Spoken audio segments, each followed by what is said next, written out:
По традиции празднование праздника Великой Победы начинается за несколько дней до даты 9 мая. И одно из таких традиционных праздничных мероприятий – это Вальс Победы. И пусть погода сегодня не ах, хмурятся тучи и накрапывает небольшой дождик, это не может испортить нам праздника. Тем более, когда звучит такая замечательная музыка. И посмотрите, как одухотворенно, красиво танцует наша молодежь.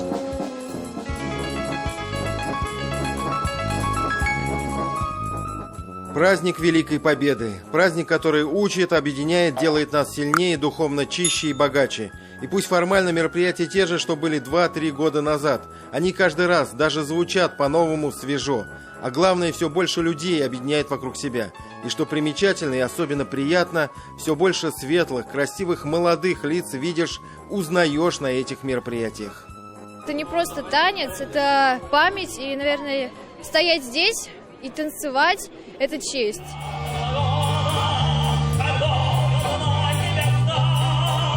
Не может быть формального подхода, когда речь о наших героях, о ветеранах Великой Отечественной войны. Все-таки в первую очередь это их праздник. Сахаб Салахович Лалов на фронт попал в 42-м, воевал в артиллерийских войсках связистом, участвовал в обороне Сталинграда. 9 мая 45 года встретил под Берлином. Но и после этого война для Сахаба Бэй не закончилась. После 45-го 2 года он служил в армии и восстанавливал мирную жизнь в Белоруссии.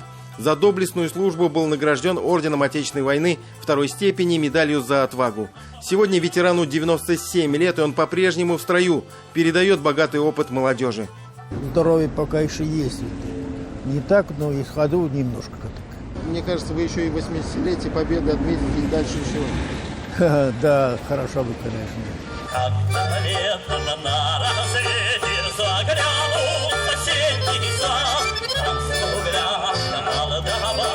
Любите эти песни? С удовольствием. С удовольствием. Даже иногда, знаете, когда поешь какую-то военную песню, слезы накатываются, плакать охота, потому что от души все. Синенький скромный платочек падал с опущенных плеч. Времен связующая нить, это выражение, хотя немного избито, но очень емко, очень точно выражает мероприятие, приуроченное 9 мая к празднику Великой Победы. И вот одно из таких, которое уже тоже стало доброй традицией, поздравлять наших ветеранов с помощью вот таких вот импровизированных концертов, поздравлять душевно, атмосферно. Не стареют душой ветераны, и пусть в ритме танца закружиться здоровье уже не позволяет, но душа по-прежнему поет. Каким ты был, таким остался, а рос-то вновь, казак легко. Екатерине Зюриной 99 лет. Лучшая связистка части, она освобождала от фашизма Белоруссию и Литву. Жду я его, жду этот праздник, особенно сейчас.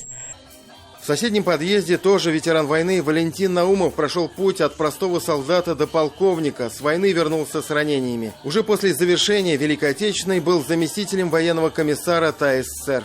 У 82-го дома на Ямашево поздравления и парад принимает однофамилец легендарного маршала Василия Чуйкова Владимир Чуйков. На фронт он ушел из Бугульмы 17-летним юношей. Парад у дома и мини-концерт наполняет эмоциями не только самих ветеранов, но и всех невольных свидетелей этого яркого действа.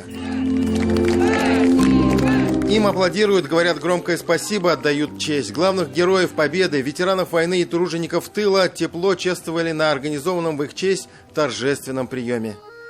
В 1941 году из республики на Великую Отечественную войну ушли порядка 700 тысяч человек, больше половины не вернулись. Особое внимание заслуживают трудовые подвиги народа Татарстана, отметил Рустам Минниханов. За это Казань удостоена звания города трудовой доблести. Не щадя самих себя, работники заводов и фабрик круглосуточно стояли у станков. Труженики села отправляли на фронт миллионы тонн продовольствия. Врачи и медсестры спасали жизнь сотням тысяч бойцов. Неоценимый вклад в победу внесли и представители научной и творческой интеллигенции.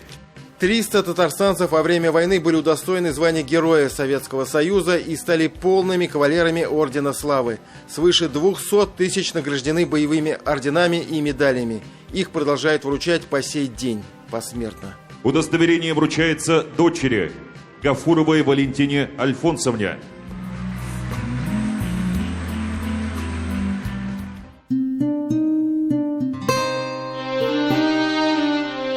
9 мая – день радости, великой победы и день скорби и памяти одновременно. В России, в Татарстане это никому объяснять не надо, это знает каждый.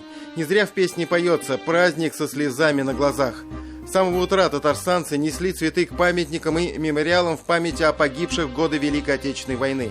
Как мы уже сказали, в республике из 700 тысяч ушедших на фронт каждый второй не вернулся с поля боя, каждый третий считается пропавшим без вести.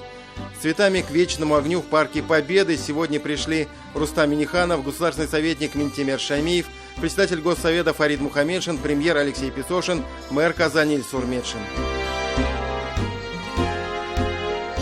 Центральная и, конечно, самая грандиозная площадка этого праздника – это площадь Тысячелетия. Здесь прошел парад Победы и было показано специальное театрализованное представление. В этом году перед организаторами стояла сложная задача. С одной стороны, передать всю величественность, масштаб, размах праздника. И с другой стороны, необходимо было соблюсти все необходимые санитарно-эпидемиологические нормы и правила. И, кажется, все удалось. Внимание! Говорит и показывает Казань.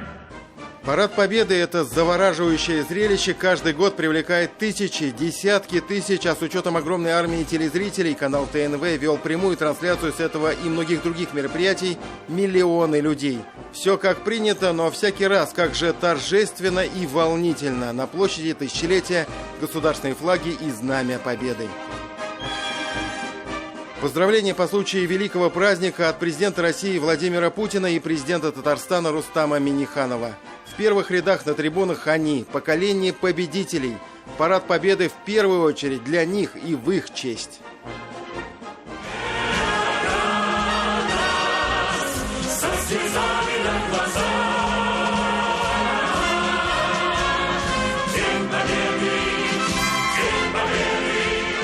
Герои среди нас, а главный герой этого праздника – это, конечно, ветераны Великой Отечественной войны и труженики тыла. Они с нами все эти дни на всех мероприятиях, в том числе и на плакатах здесь, в парке имени Горького. Вот такое вот напоминание о тех, кому мы обязаны мирным небом над головой. Великая Победа одна на всех. Оттого главный праздник с одинаковым воодушевлением отмечают и в столице, и в районных центрах, и в деревнях, и в селах.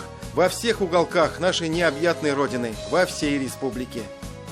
В Набережных Челнах победным маршем перед ветеранами Великой Отечественной войны прошло молодое поколение, школьники и студенты. Чествует своих героев войны и город Нижнекамск, нефтехимическая столица Татарстана. Для ветерана Великой Отечественной войны Романа Бугрова из Альметьевска парад прошел прямо во дворе дома. В Нурлате ветераны принимали парад Победы, а затем за праздничным столом вспоминали военные годы и о том, как встретили самую долгожданную новость. В Елабужском районе 9 мая отметили в том числе и акции «От сердца к сердцу». Слова благодарности получили все ветераны Великой Отечественной войны. 17 из них были непосредственными ее участниками. В Буинске ветераны на ретро-автомобилях приехали на главную площадь, где прошли торжества в честь Дня Победы.